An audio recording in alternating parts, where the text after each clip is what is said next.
I thought I'd start out with kind of a softball question for everybody, just to get things started.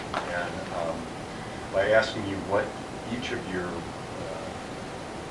biggest priority is if you, in the legislature, if you are elected or if you're re-elected, concerning transportation. It could be for highway, bridge, or transit projects. I'm hoping that on every question we deal with, everyone will get a chance to respond. I'm just going to go from right to left and take off. So, Sandra Masin. I'm Sandra Masin, and I represent 51A, which is most of even west of 35E and all of northern Burnsville. To me, the absolute top thing regarding transportation is to have a sustainable funding package passed next year, and it's got to be done on a bipartisan basis. And MnDOT right now, for instance, is about 20 years behind schedule in a lot of its projects. That's not acceptable. It's also not very safe or efficient, and that's, to me, the top thing. Will Morgan. Will Morgan, State Representative. We're in my district right now, so welcome everybody. Thanks for coming over. We have some important issues in Burnsville and Lakeville. We have a couple of bottlenecks that we need to deal with. We have an interchange up at 494 and 35W that Mr. Peterson talked about. That's a huge issue.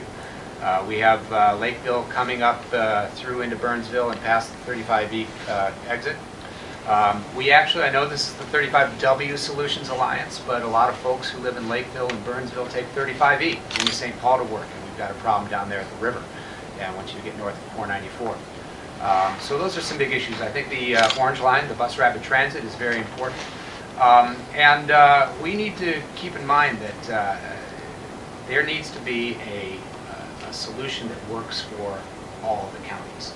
One of the things that made the transportation bill happen in 2008 was all 87 counties were on board. And right now, Dakota County in particular is very concerned about some proposals that have come from the Metropolitan Council. And I'll tell you, Dakota County is concerned. I am concerned as well. So we need to make sure that the bill is balanced and everybody gets their voices heard at the table. Ross. One of you noted that MnDOT a while ago projected a $12 billion shortfall in the next 20 years for highways, for just maintaining highways. And the governor's Transportation Finance Advisory Committee a while ago put the number even higher if you include other forms of transportation. It said that the shortfall over 20 years is about $20 billion. And that's just to maintain the status quo. If we were to do what the advisory committee, which was a bipartisan group, suggested, which was to go beyond just maintaining the status quo and come up with a system that was more competitive with other states, they put the shortfall over 20 years to something closer to $50 billion. All of it raises the question, how are you going to pay for it? Well, I guess two questions. One, should we just be satisfied with coming up with $20 billion to maintain the status quo, or should we go for something better? And in either case, whether we're maintaining the status quo or expanding, how are we going to pay for it? Now, the governor's task force offered three ideas, and I'd like you all to sort of give me a yes, up or down, yes or no, on whether you would favor these approaches or oppose them in some form or another. One was to raise the motor vehicle registration fee by 10%. The other was to raise the gas tax over a 20-year period by what would amount to 40 cents a gallon over 2 decades. And the last was to increase the sales tax that's earmarked for the 5 metro counties that are part of CTIP, the County's Transit Improvement Board. Increase that dedicated sales tax for transit from $0.25 cent, where it's at right now, to $0.75 cent, to bump it up a half a penny. And that would be for Hennepin, Ramsey, Anoka, Washington, and Dakota. So I'd like to just go really quickly over those three ideas: registration fee increase, gas tax, substantial gas tax increase. The last time we got them was in 2008. It was nowhere near 40 cents. And this would be over 2 decades. And lastly, tripling current sales tax that's dedicated. Part of the team. Senator Masin. Okay, I said it. Finding the sustainable funding is the critical thing for us, and I am open to almost anything that will get passed in the legislature, but when you're talking about the motor vehicle tax, I would be okay with that. The gas tax we did raise in 2008, as you said, and it was when I ran, I was hoping we could do at least 10 cents. All we could get passed was 5 cents. And it's also one of the least, it's becoming less efficient. And so, if we're going to raise it, it still may not be efficient because we are moving into electric cars and other options here. So we need to be looking at more than that. The sales tax, that seems to be an acceptable means. But again, because we're in Dakota County, we don't have any rail here. So the deal is, if there is a raise in the sales tax, it needs to be dedicated to roads and bridges rather than just going strictly to transit. There's also the wholesale tax that, I don't know if you were going to touch on that, which would be... The wholesale gas tax? Yes. Explain what you think about that and why it's significantly different than the current gasoline tax. That tax is actually at the people that are actually providing the fuel early on, and supposedly that does keep better track with the raise in fuel prices. And it also would stay away from the gas tax increase a little bit as well. So it's something to consider. All of these have downsides. It's just a matter of what we're willing to what the compromise is going to be. Will Morgan? As Representative Masin said, all of those options have some downsides. A couple of people have already, I think Representative Albright said earlier, with the gas tax. People are driving more fuel-efficient cars. 20 years from now, how many people are going to be driving electric cars? Whole electric cars. They're not going to be buying any gas. What happens to our funding mechanism then? So I think we have to take a real serious look forward. I think we have to look at all of these options. But I'll also say this. People's ability to stomach new revenue oftentimes depends on how it's being spent. And I know that in 2008, we had waited at that point about 20 years, I think, between the previous transportation bill that had significant new revenue. And it only happened because all 87 counties were on board, cities and townships around the state were on board, and most importantly in the end, the Chamber of Commerce was on board. Labor groups, Chamber of Commerce, it was a bipartisan bill. We overrode the governor's veto. He was committed to opposing it, but it was a bipartisan override of the veto, and that wouldn't have happened if the Chamber of Commerce had not supported the bill. So I think that there are a lot of things that could be supported, but it's going to take everybody. It's going to take everybody coming together and deciding this is what we're willing to do because this is how it's going to be spent. And it's going to improve the economy, not damage the economy. It's going to improve people's drives to work. It's going to make it easier for them to telecommute or whatever we're going to be doing in 20 years. It covers the fact that people are driving more efficient cars or cars that don't use gasoline at all. All of those things are going to have to come into it if we're going to pass a significant bill. Otherwise, we're just going to be looking at basic maintenance and taking a chip here and a chop there. And I hope that these groups can come together again like we did 6 years ago. It would mean a lot for, I think, for the Minnesota economy and its growth. Are you in favor of a gas tax hike as part of a package? I think we absolutely have to look at it, but it's not the same thing as in 2008 when Representative Masin and I both voted for the override on that bill. I think it's absolutely got to be a part of this, part of the puzzle that we're putting together here. But how much and how is it going to fit in? What revenue is it going to produce? And most importantly, where is it going to be spent? And that's where Dakota County has some real concerns about the plan. I'm sorry, what about raising the quarter-cent sales tax dedicated for transit? We did a quarter-cent sales tax dedicated for transit already. I'll tell you this, I bet the counties would be much more likely to support their option to raise sales taxes for roads and bridges in their own county instead of throwing that money into a big metro-wide pool. Let each county have control over the sales tax that is generated. I bet you'd be much more likely to get the support of the counties in that case. That was part of the bill until the very end in 2008. That had to come out in order to get the votes to pass it and override the veto. But I think the counties would be much more likely to support that, and I think it's worth looking at. And registration fee increases? You know, again, I think there are a lot of people who don't like that, but how is that changing over time? Is that growing over time? Is that shrinking over time? We've got to look at it and see if it can be a sustainable contribution, and if people are willing to pay it, where is that money going? That's what they want to know. I think we need to look.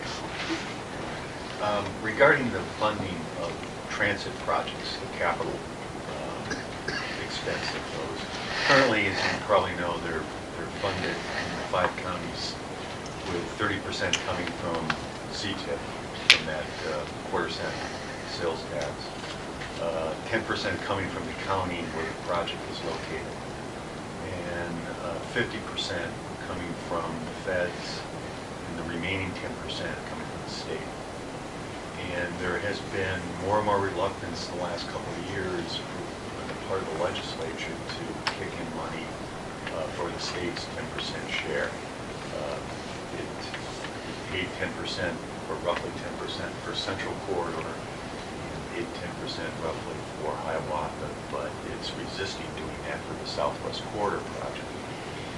And it's raised some questions about whether or not the state wants to get out of that entirely and shift the burden onto the metro area where the transit projects are located. If you're in the legislature next year and there's a vote to fund the remaining share that would bring up the state share to 10% for Southwest, would you do it or not? I think that so far the state has funded about 42 million out of what's now 1.6 or 165 million is the price tag for the state's portion would be. So it's another 120 million or so. Just yes or no. Sandra Masin? I have maybe a little elaborate explanation of the question you asked, because typically when we're trying to pass any transportation bill, we try to have a balance between the rural and the metro. So the deal is, if you're asking me, am I just going to vote for the Southwest Rail and not know that something is going to go for outstate? No, I mean, that's not going to happen, and it doesn't happen. So, but do I think the Southwest Rail is necessary? Yes. I mean, the number of huge businesses that are at the end of that line are very, very important to Minnesota, and there's not really a good way to get more cars into that area. So I think the rail is a good option. I'm glad you mentioned that, because typically what's happened with transportation funding in the state is that there is not an increase, tax increase or whatever, for the metro area without outstate kids. And often the whole package runs up on the rocks because that kind of tandem doesn't work out there. You know, it's all about balance and trying to be fair. So what you're saying is that 10% that is committed to metro transit projects, whether it's Southwest or other ones, from the state, is sort of part of a grander bargain with outstate Minnesota? Exactly. Will Morty? What Representative Masin said is exactly right. You never just vote on a single project. The same is true in a bonding bill. If we tried to pass bonding projects one at a time, nothing would ever happen in the state, and for better or for worse, but these are economic development tools across the state. The Twin West Chamber of Commerce strongly supports the Southwest Light Rail. They also know that that's never going to happen unless it's in the context of a larger transportation funding package that supports projects in greater Minnesota and around the metro. I want Dakota County to be satisfied with a deal that they think that our taxpayers and our commuters are getting their fair share of the gas taxes they pay, the property taxes they pay, the sales taxes they pay, the motor vehicle sales taxes, all the things that they pay, license tap fees, to support transportation. We need a deal where 87 counties are on board with that. You don't get to that deal one project at a time. You just can't get there. So I agree with Representative Masin. If you put that project in front of me and said, fund this. I would say, no. We need to look at the big picture. We need to make sure that we have a comprehensive bill that is balanced throughout the state and where each county feels like they are getting what they deserve and what their taxpayers deserve for what they're putting into it. We got there in 2008. It wasn't big enough. There's still a gap, a huge funding gap. Everybody sees it. Everybody knows it. So what's the next step? But it's definitely not going to be looking at things one project at a time. Let me follow up on that, because I think it was in the last session, the governor, DFLer, suggested at one point shifting that 10% state commitment from Metro Transit projects from the state to CTIB or to some kind of coalition of metro counties where they would presumably use an increase in the sales tax to fund what would have been the state share before. I take it you two, Representative Morgan and Masin, are opposed to that? If I understand the question, am I going to vote for a raise in the sales tax that's going to go to CTIP and everything going into transit? The answer is no, because my county doesn't have rail. We need to build roads and bridges. The red line runs on a road. So if we're going to increase the sales tax, the counties have to have some discretion, whether it would be going for transit or whether it would be going for roads. My question dealt more with using the local metro sales tax as a replacement, increasing it and using that revenue as a replacement for the 10% share that these transit projects have otherwise received from the state. Got it. I mean, if it's workable, I would have to think about that. you know, It's the first time I've heard that, yeah. Yeah, I'd need more research on that. Okay, transit financing reminds me that recently some members of the Dakota County Board expressed an interest, who's talked a little bit about pulling Dakota County out of CTIP. They complained that they weren't getting money, enough projects for what they were putting into it. The counter argument to that is that they were getting out of it what was proportionate to what they're putting into it, which is less than what Hennepin and Ramsey put into it. But in any case, this idea has been sort of percolating out there that Dakota is unhappy and might want to pull out of this 5-county sales tax transit funding operation that's going on right now. I guess I just want to concentrate on the Dakota County candidates here and ask them if they would favor having the county pull out of CTIP. I think that's a pretty drastic movement. I would hate to see that happen. We do need to get more for our dollars here, and especially the fact that we don't have any rail right now is critical. But the deal is, Minnesota is so far behind in transit that we need to be moving forward whatever it takes. And I know that most of the eastern portion of the metro area is very upset that they don't get more as well. So we need to be doing a little bit more in catering to all of the people that are putting in the money. And that's going to take some doing. And I do want to mention, I mean, we do have plans here, folks. I've heard it mentioned that we need to be looking at plans. We do have plans going forward. But it is the fact that it is getting to be very difficult for communities that don't have the rail to keep putting money forward. And as I said, for Dakota County, it is imperative that we get more money for roads and bridges. That's the bottom line. The Dakota County Commissioners are a group of thoughtful, careful commissioners. They entered into CTIP because they thought it was a good deal for the county.